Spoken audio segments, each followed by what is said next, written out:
Alright, my name is Doninic. This evening I'm going to be refuting the advocate's claim of China's business practices put America's economic and security interests at risk.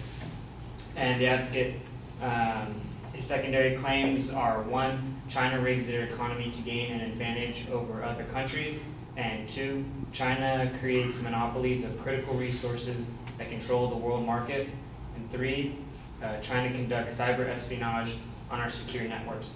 And to respond to the first claim, I propose a counterclaim stating that China's inflation and the mismanagement of their own currency has helped them gain an advantage.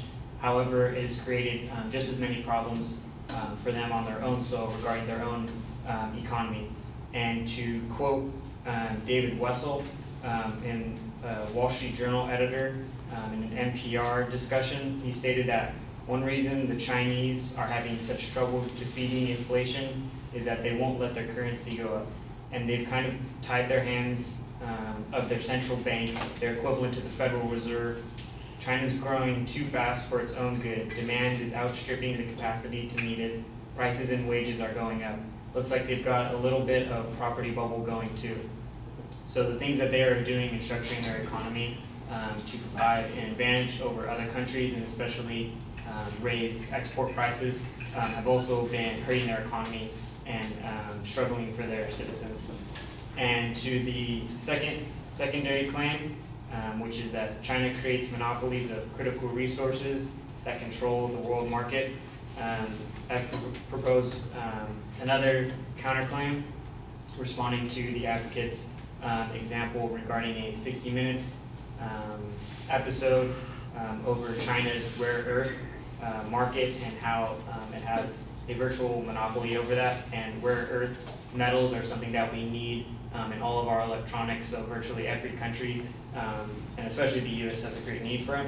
However, this report is somewhat misleading because yes, China does have a monopoly. It's been slowly declining, and to quote Tim Maverick from Wall Street Daily, he states that China does control over 90% of the market, but that's changing. You see no longer that number, or you see not long ago that number was north of 97%.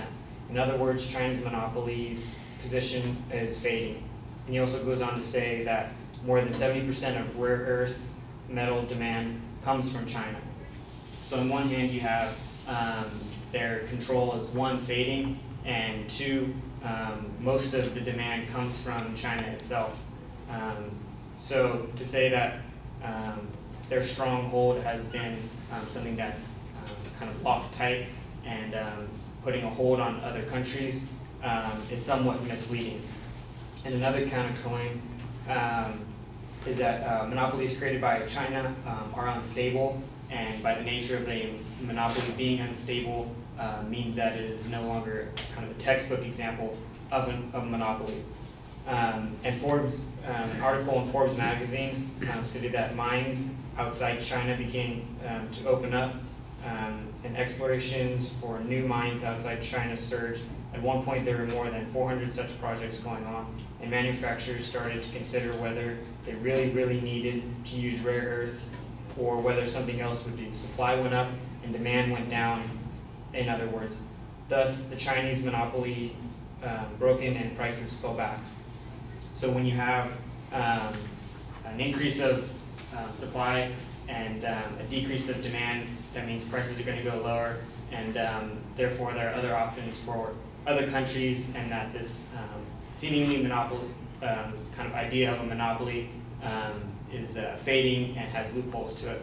And lastly, to the third claim of the advocate, which is that China conducts cyber espionage on secure networks. That is true to a degree. There has been various reports of China stealing our data and using it in their own projects. However, I'd like to challenge the evidence on that. One of the claims that the advocate makes is that they can possibly use the information that they've stolen from us against us, and that there wasn't very strong evidence to support that.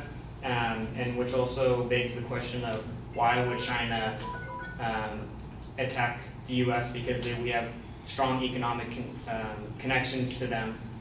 And so in conclusion, although the advocates' evidence is strong, there are some certain loopholes, and the question of the severity of China's threat to us comes under question because we have such strong ties to them.